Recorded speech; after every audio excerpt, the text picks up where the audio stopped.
हमारी एक साथी हैं, सबा नाम है उनका, पटना यूनिवर्सिटी में पढ़ती हैं, उनको उनके धर्म के आधार पे, उनके नाम के आधार पे आतंकवादी बुलाया गया, बोला गया कि आपका इनकाउंटर कर देंगे। एक स्टूडेंट जिनको सिवान में चोट लगी थी,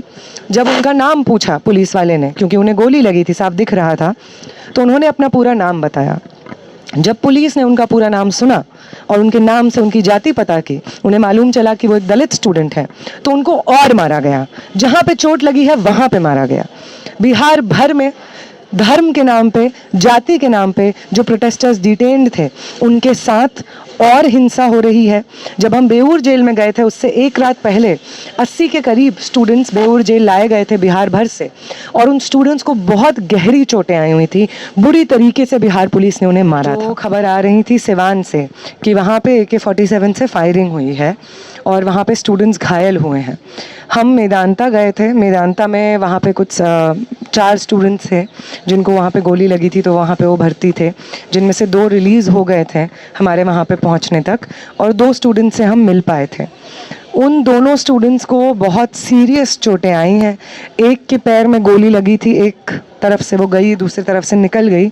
और अब उनके 2 सर्जरीज पेंडिंग है। रॉड डलेगी उनके पैर में इससे पहले कि वो चल पाएँ। दूसरे एक स्टूडेंट हैं, उनको यहाँ पे शोल्डर पे लगी है, आर पार हुई है गोली, और वो अपना हाथ हिला नहीं पा रहे हैं खुद से। स्लिंग में है उनका हाथ, और उनके पास ना वो हाथ उंगलियां मूव कर पा रहे हैं, ना वो हाथ मूव कर पा रहे हैं। इस तरीके की सीरियस चोटें, लाइफ ऑल्टरिंग चोटें बिहार में अलग अलग जगहों पे स्टूडेंट्स को आई है। बिहार पुलिस का कहना है कि जिस अधिकारी ने AK-47 चलाई थी, हमने उसे सस्पेंड कर दिया है, हमने संज्ञान ले लिया है। किसी भी तरह से स्टूडेंट मूवमेंट को, ये लोअर लेवल के जो ऑफिशियल्स हैं, उनको सस्पेंड करना और अपनी अकाउंटेबिलिटी से पल्ला झाड़ लेना बिल्कुल भी मंजूर हम लोग नहीं करेंगे। बिहार भर में जो स्टूडेंट्स अरेस्ट हुए हैं, कल उनके पेरेंट्स, परसों उनके पेरेंट्स आए थे जब मैं पटना में थी। उनके दोस्त लोग, क्लासमेट लोग के साथ वो कम्पिटिटिव एग्जामिनेशन की तैयारी कर रहे हैं, वो आए हुए थे। उन्होंने बताया कि किस तरीके से जब 24 को उठाया गया स्टूडेंट्स को, 20 से 25 घंटा पुलिस कस्टडी में उनको रखा गया। उस पुलिस कस्टडी में ना उनको खाना दिया गया, ना उनको जो चोटें आई हैं उसको फर्स्ट एड दिया गया, और वॉशरूम तक जाने की उनको इजाज़त नहीं दी जा रही थी। जो हमारी एक साथी हैं, सबा नाम है उनका, पटना यूनिवर्सिटी में पढ़ती हैं, उनको उनके धर्म के आधार पे, उनके नाम के आधार पे आतंकवादी बुलाया गया, बोला गया कि आपका इनकाउंटर कर देंगे। एक स्टूडेंट जिनको सिवान में चोट लगी थी, जब उनका नाम पूछा पुलिस वाले ने, क्योंकि उन्हें गोली लगी थी, साफ दिख रहा था, तो उन्होंने अपना पूरा नाम बताया। जब पुलिस ने उनका पूरा नाम सुना और उनके नाम से उनकी जाति पता की, उन्हें मालूम चला कि वो एक दलित स्टूडेंट है, तो उनको और मारा गया। जहाँ पे चोट लगी है वहाँ पे मारा गया। बिहार भर में धर्म के नाम पे, जाति के नाम पे जो प्रोटेस्टर्स डिटेन्ड थे, उनके साथ और हिंसा हो रही है। जब हम बेऊर जेल में गए थे, उससे एक रात पहले 80 के करीब स्टूडेंट्स बेऊर जेल लाए गए थे बिहार भर से, और उन स्टूडेंट्स को बहुत गहरी चोटें आई हुई थी। बुरी तरीके से बिहार पुलिस ने उन्हें मारा था। बंगाल में हमारे साथी इस वक्त जो अरेस्टेड स्टूडेंट्स हैं उनके साथ कोऑर्डिनेशन में है। एक लॉयर्स की टीम है वहाँ पे जो उनके साथ बातचीत कर रही है। हमें पता चला कि 14 स्टूडेंट्स वहाँ पे अरेस्टेड थे, जिनमें से 13 स्टूडेंट्स मुस्लिम स्टूडेंट्स थे, और कल सुबह 2 और स्टूडेंट्स को बंगाल पुलिस ने उठाया है। शुभेंदु अधिकारी, बंगाल के चीफ मिनिस्टर, का कहना है कि 70 से ज़्यादा स्टूडेंट्स पे हम लोग और अरेस्ट्स करेंगे, वो भी NSA जैसे वह बहुत स्ट्रिंजेंट एक्ट्स, जो गुंडा एक्ट है, उसके अंडर उनके खिलाफ चार्जेस हम लोग फाइल करेंगे। एक तरफ 20 तारीख को जो बातचीत का सिलसिला सरकार के प्रतिनिधि की तरफ से हमारे साथ शुरू हुआ, पहले तो आप बातचीत के लिए बुलाते हैं, उस बातचीत के दौरान आप हमारे लोगों को बेरहमी से पीटते हैं, सर पे लाठी चार्ज होता है, हाथ पांव हड्डियां तोड़ दी जाती हैं, और उसके बाद उस वायलेंस के बाद जो खबरें सामने आ रही होती हैं कि पेलेट गन्स तक का इस्तेमाल हुआ है, वो बेशर्म दिल्ली पुलिस जो 2 दिन पहले तक डिनाई कर रही थी कि कोई पैलेट गन का इस्तेमाल नहीं हुआ है, जब मीडिया ने इसको मैसिव स्केल पे कवर किया, एक मीडिया कर्मी का एमएलसी निकला, उसमें आया कि उनको पैलेट आया है, तब जाकर के फाइनली दिल्ली पुलिस को ये एक्सेप्ट करना पड़ा है 2 दिन पहले कि हाँ हमने पैलेट गन्स का इस्तेमाल किया है।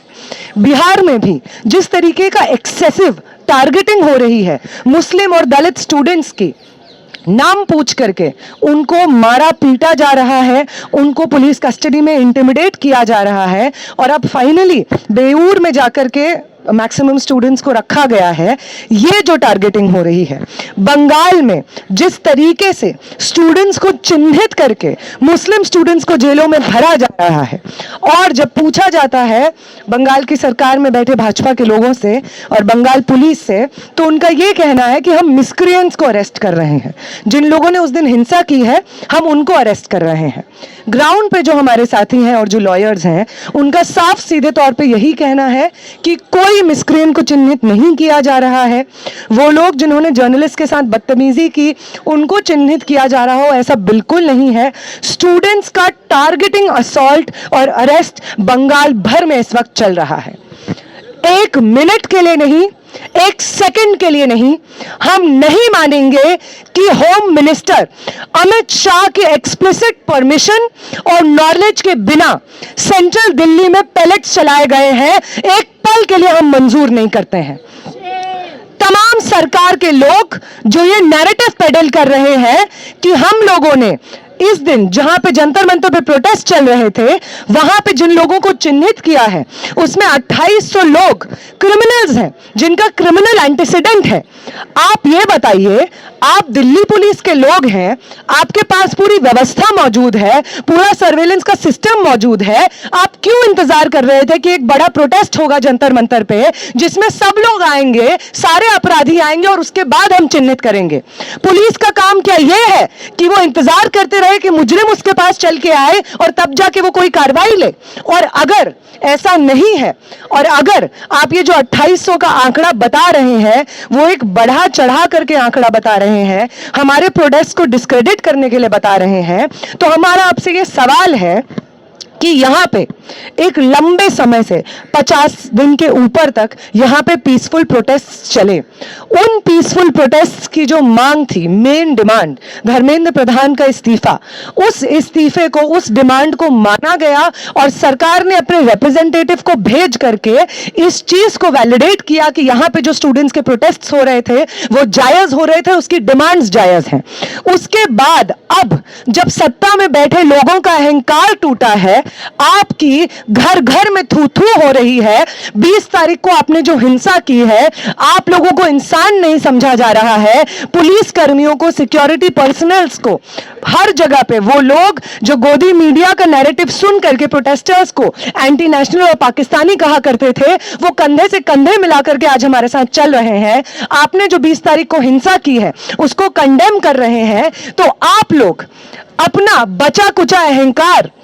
बचाने के लिए अब इस अटेम्प्ट को कर रहे हैं कि जंतर मंतर पे जो पीसफुली लोग बैठे हुए थे आप उन्हीं को मुजरिम करार दे दीजिए।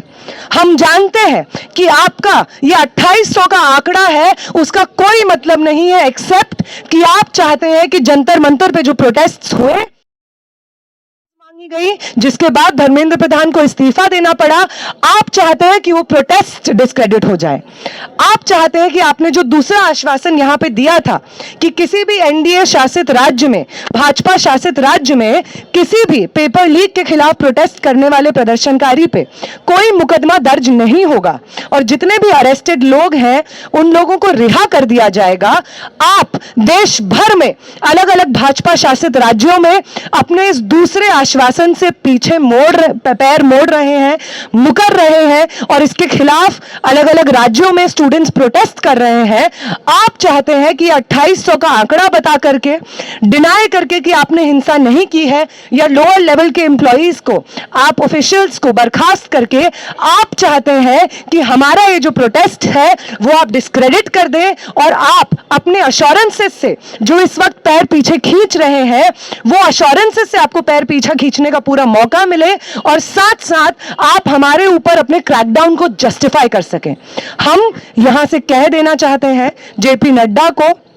और तमाम सरकार के अधिकारियों को, रिप्रेजेंटेटिव्स को, कि ये चीज